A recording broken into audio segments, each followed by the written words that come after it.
Hello, Dan. Hello, Heather. Welcome to Conversations with Heather Smith Commercial. We're here today with Dan Drogman of Smartspaces. Do you want to introduce you and your business? Yeah, certainly. So, I'm Dan Drogman. I'm the CEO of Smartspaces. We're a smart building operating system powering over 60 million square foot of offices in 26 countries. And what that really means to anyone, because obviously smart building operating system is like, well, what's that? It's basically optimizing how people use office space. So we solely sell to office clients, and that includes accessing your office with your smartphone. That includes accessing all the amenity within a building. That means booking your desk, booking a meeting room, and then really optimizing how you do that. So if you don't show up to a meeting room, we'll release that back into the inventory.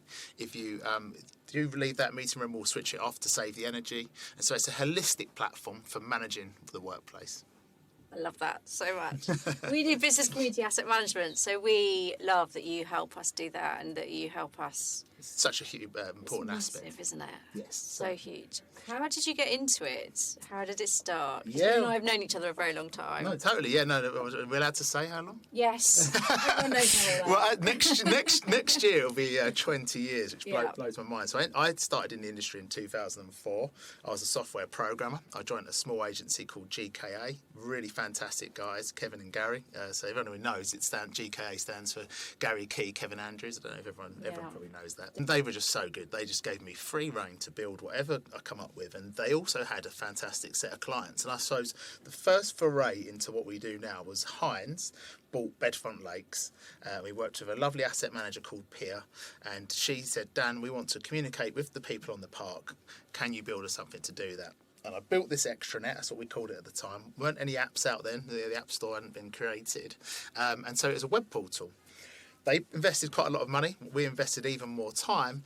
And Pierre was at pains to tell me a year later that it had about 3 logins. And we were like, and we were quite embarrassed and quite upset. You were the agent on that as well. Yeah, brilliant. Yeah, exactly. There we go. So this is a great story. So, so we were really disappointed. And, I was pouring my life and soul into this project and trying to work out where that went wrong. Why did no one engage? Why wasn't there a community? And so that was that. And then, a few years later, decided to go out on my own. And that's when we founded D2, now rebranded Smartspaces. And we got a second chance. We got a second chance with the Smartspaces app to do it right this time. And we knew that this is never going to work without a hook. And that hook needs to be something that someone needs to do. And we call it the toothbrush effect. Yeah. At least you need to use it at least twice a day. And so the access was a really good method for that. But not just access, things like your desk booking, your meeting room booking, things that you need to do to access the office. And what's really funny is if you try and launch the app without that, you won't get much uptake and you don't get the community. But the really weird thing is if you do launch it with that, because you get critical mass, you then get the community. It does work. The community works, but you need to have a reason. I think the main reason for that is, look, we've got too many social media channels nowadays. Yes. Who needs another social media channel? Yeah. I think, sadly, some landlords think they can launch the next Facebook in their building. I'm sorry, it's not going to happen.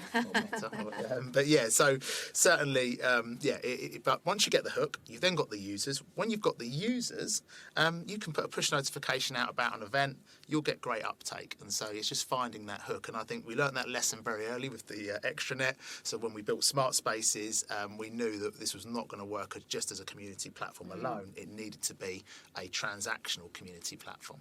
And the first app that you and I did together, we made sure that we had a good toothbrush effect. I like that analogy, which was a bus pass, free bus pass. Yeah, exactly. And we had such good take-up, literally within. We launched the app with the bus pass on the bus pass renewal week.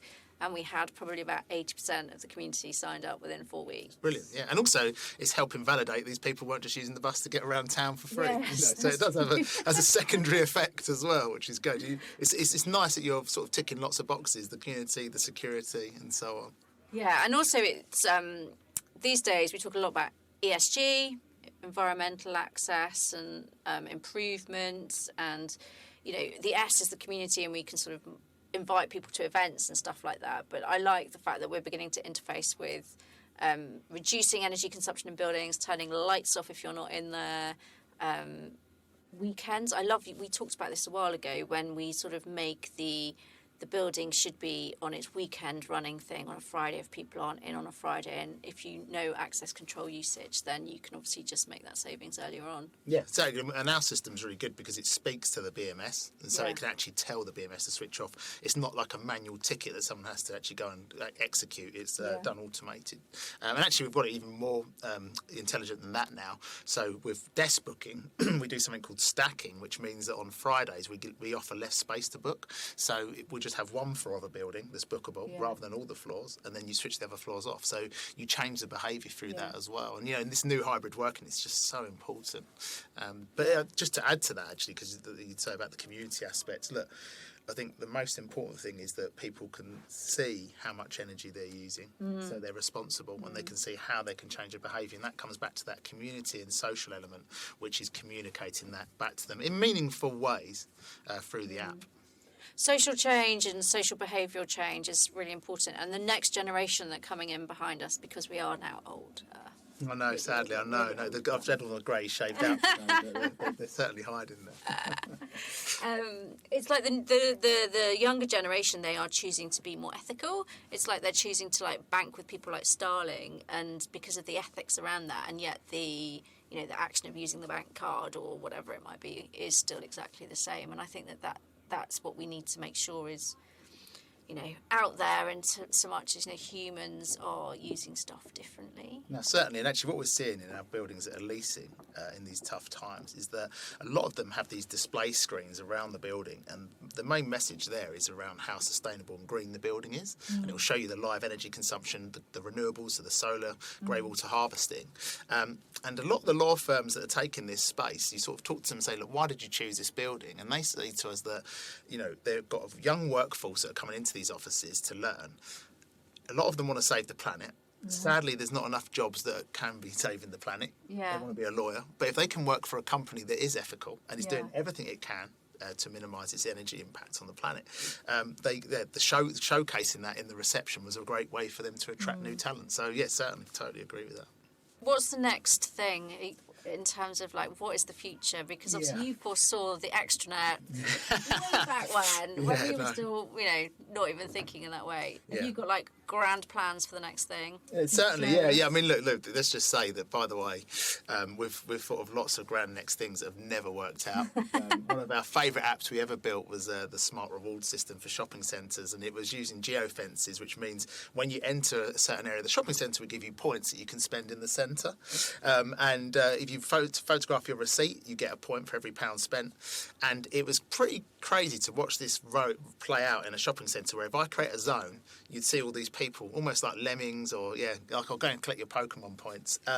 Incredibly powerful, and we had grannies, granddads who are using the shopping centre that were forging the extra zero on the receipt to get extra points. And our system picked up on that, and we showed it to the client. I mean, look, these points can only be spent in the centre. It's fine. Yes. It was so powerful, but look, really sadly, what we didn't see is that how much shopping centres are struggling, and that they can't even afford to turn the air conditioning on nowadays. I don't know if you've noticed, but back in the day, you go into a shopping centre on a hot day, it's nice and cool. You'll probably find most shopping centres are exactly the same temperature as outside, because they can't, because they're struggling so bad, and so they just didn't have the budget to spend, and we weren't charging much for this software. And so there's plenty of stuff we've built, sadly, that hasn't worked out. But you learn lessons from that. There's lots of other stuff, but we won't have time to talk about that. But coming back to your question, look, I hate to say this word on another podcast, the buzzword AI, but look, it's here. It's not going away, and you need to leverage it. And so what we're doing now is using machine learning to study the fantastic data set we've got. What we're really proud of, we've got one of the most powerful data sets in the industry, because we have the end user, and we have the building, and we have the behavioural patterns, and so we've got the complete picture. And so that means we can find some really amazing insights. But what we're probably held back by is that we've got so much data, but not enough staff to process it. We've got data scientists, but to get meaningful value from this data, we just don't have the headcount. And what ML enables us to do is create that headcount and find those insights, because it will learn those insights itself and feed them back to us. So that's the most exciting thing to come. And so lots of things around that. And then, it's just listening to our clients. you come up with some fantastic new ideas for our app, getting some more survey data, customer data. So, yeah, just being open-minded. You know, we don't tell our clients how to do it. We listen to them, we understand their pain points, and we'll build out stuff. And I think if you really had to now why we've been so successful is because we listen and we can build bespoke stuff, which benefits all of our clients. It's not bespoke for one building, but it can be tapping into the minds of property professionals that really know what they're doing. It's exciting times. I love fiddling around with like new tech and new ideas. So it's great to have someone who's receptive to my dotty suggestions sometimes and try and see like how to put it back into, make it into reality, I suppose. And then obviously we are involved with the marketing of it to try and launch it. So the trends that we're seeing a little bit with buildings that we're dealing with business community asset management on, and obviously putting some property apps in there, they generally are, you know, attracting quite a lot of good interest, and they tend to be kind of new stock or landmark schemes, large schemes. We've also got customers, I suppose, of yours, where we're trying to get the app into older buildings, and it's a bit more challenging, isn't it? So I think the challenge for us is to make sure that we can get everything onto a level playing field, so that where we are helping reposition and realign slightly older assets that aren't being brand new built, that it's really easy for you to drop your app into. That's our challenge. How can you help us? No, it's a great question. We're seeing two major trends, which is the flex market growing rapidly, and then we're seeing the high-end market, like you say, that's the buildings that are leasing. They have the benefit of being new developments, so we advise them on what to put into the building to make it smart, and that means it's smart day one. When someone comes on a viewing, they can see how sustainable the building is, how the user experience is enhanced through mobile access, and so on, and so they're leasing really well. And then the flex obviously have really good centralised databases and customer service, and that's centralised through the app, and also they charge through the app, you know, for meter room space, co-working space, and so on. So those two are doing exactly that, and really leveraging the technology. The worrying part is the middle sort of, you know. Not so much grade B stock, but not, you know, say a building that's had a lease broken and has had a very light refurb. And so there, you do need to retrofit. And I think that, retrofit is slow. It's not so necessarily expensive, actually. If you've got the right advisor, and we can help there and to give you a specification, it's not the cost. It is the time. It's because these projects are lower value sums, getting subcontractors back to do the works, they're not as motivated. If they've got a new shiny skyscraper here, it's a couple of £1 million worth of business, and they've got £15,000 in this Thames Valley building, they struggle to get them. And so it's just really getting the client to understand how slow it is, and it does pay off once the building is elevated. You can get it there. I think if you've got a really creative design team that can create a really fantastic design, you can use us to value engineer the smart element. You'll get that spec to be relevant, but that still doesn't mean I think there's still going to be some buildings disappearing. And the main reason we see that is that most of our clients are taking less space because they can manage it more effectively because of hybrid working, managing smart through our platform. So hybrid working, where we have sensors that show you which days people use spaces and are optimising that. One of our tenants recently said that they're saving 1.2 million a year in not buying additional space. Well, what's happened is they've got that budget to spend on the better space. So they're buying less but better. So certainly if you are thinking of a refurb project, you want to have the smart element, but also think about the quality of the quality. It really is. That's the trends we're seeing. But you know, on the older assets, one of the key things you could do just straight away is put some lightweight IoT technology in there just to save energy. You know, as much as you could make savings that you could then further reinvest in the future. I think that's the sad thing, is a lot of these assets are just sort of forgotten about, and you drive through some areas and you see the lights still on past like 7 p.m. and you're just like, why have we not? You're just hemorrhaging money there. Your big pension fund own a lot of these assets. You can certainly start making savings straight away, and that's just through putting some lightweight IoT battery powered sensors in, so really cost effective. But I think that's what we're the experts at in the industry. I know, obviously, blowing my own trumpet, but we don't like wasting money. We will tell you to buy the right systems to put into your building, and these systems are things that you would buy anyway. So it's a BMS, it's lighting control, it's access control. We're not looking to buy some really sophisticated system that's going to be installed into the building that's going to cost millions of pounds. And the bad thing we've seen happen is when you let the main contractor decide on that system, it will be really expensive. And it will be something that's over-engineered. So if you can get a specification in your employer's requirements that actually says, look, just buy this BMS or these list of manufacturers with these interfaces, it'll be open protocol, means anyone can work with the building. Because actually another myth I'd love to bust today is, some people say, oh yeah, well, Smartspaces will advise you to make the building work for them, but it won't work for other people. And that's absolute rubbish. If you go through our spec document, everything is open protocol, and that means it's open to everyone. Anyone can develop on it. And so we future-proof buildings. We've had buildings where got multiple systems integrated, and we've had a big thanks from the other partner integrating who said, oh Dan, it's so easy to work on this building. So it was because we put the spec in to make it open. So and we can certainly help anyone out with that. We've helped you out on assets with that specification. So it doesn't necessarily have to be expensive, but just bear in mind it's slow. But I think if you're clever and you've got really good relationships with your fit out company and so on, and you're doing a series of projects across a portfolio, you can get them the motivation there, and you'll get the success. And we're seeing that on lots of assets that have been refurbed throughout central London recently, which has been a relatively light refurb.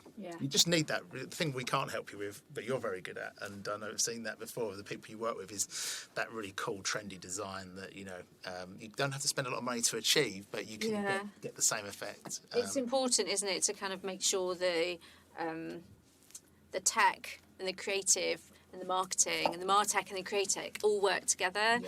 Those are sort of terms that I suppose are not necessarily often used in property, especially not in property marketing. But if you go into design agencies and marketing agencies, they're always talking about like digital technology, marketing technology, creative technology, which is ultimately what we do. And we're trying to make sure that it all flows together. Because it's gone are the days where you could just stick a board on the outside of the building. Totally. Choices are being made, or decisions are being made, I should say, around what the building can offer to people rather than just how much it costs and all of those good stuff. So people see extra services as really important. The next phase of reprogramming or repurposing buildings, the ones you've mentioned in the middle, that's the next challenge, because although it's happening in central London, it's not happening quite yet in terms of repositioning assets in the Thames Valley. We just started working on Here and Now, actually. Oh, yeah. And I'd say that's quite a clever repositioning. Thames Valley Park. Thames Valley Park on the Here and Now buildings, the ex-Microsoft buildings. And that's a good example. So there are a few, but not enough, and there's a lot more stock than that. And I suppose it's also from the occupier's point of view as well. I'm dealing with someone in central London where actually we would really, really welcome an app like yours to show use and bookings and things like that. But the reality is, because of who we are, it's very difficult for us to justify, I suppose, putting that in. And they're just not there yet. And property is not their core thing. It's not their core business, and they're a very creative sector. But I suppose part of the challenge is getting into not just landlord space, but getting into occupier space as well. That's a really great point, actually, because that's the fastest growing part of our business. So so we're doing more and more occupiers. It's not that we're doing less landlord, it's just that actually that's growing at a faster rate. So occupiers, and I think that's the best thing about this, because coming back to that Bedfont Lake story, is that we were always Hyde Park Hayes. Hyde Park Hayes, Hyde Park Hayes as well as Hyde Park Hayes is the Hines one. Bedfont Lakes is another one I built. So I built that for, I don't know who owned that actually, but that had an extranet. Hyde Park Hayes had an extranet. We've done quite a few of these extranets. Sadly, none of them took off. But coming back to that point, on the occupier side, is that with the app, we were also second guessing what the occupier would actually use and want. And I suppose that's the best thing that's come through and come true, is that they do want it, and they're willing to do it without the landlord, so we're working actually on a really cool project for Bureau Happold at the moment. We don't do the app for the Derwent building, the Featherstone building, but Derwent have been fantastic and allowing us to integrate, so they still have that experience as if they were the sole tenant when they're actually only got a couple of the floors of the building. So it's great. Do you do any programming yourself anymore? No. Do you know what? The team pride themselves that they've eradicated every line of code on the platform, which is quite funny. Do you miss it or not really? No, I don't actually, which is weird because they're so much more capable than me. And actually, they're using ChatGPT now, so their code has actually accelerated. Wow. So it's really cool to see that and leverage that. The thing I do really think is important and has helped me is that I do understand what they're doing. So Yes. I can describe it to them in a way that they can understand it. Yes. I can understand if they're taking the mickey, Yes, if true. there's the pace is not there, or they think something's more complicated than it is. But no, the secret to the success of Smartspaces has been hiring people far more intelligent than me, which is not that hard, and leveraging that to take us to the next level. And I'm just so proud of the team we've managed to create, and that's what's really driving things forward. Amazing.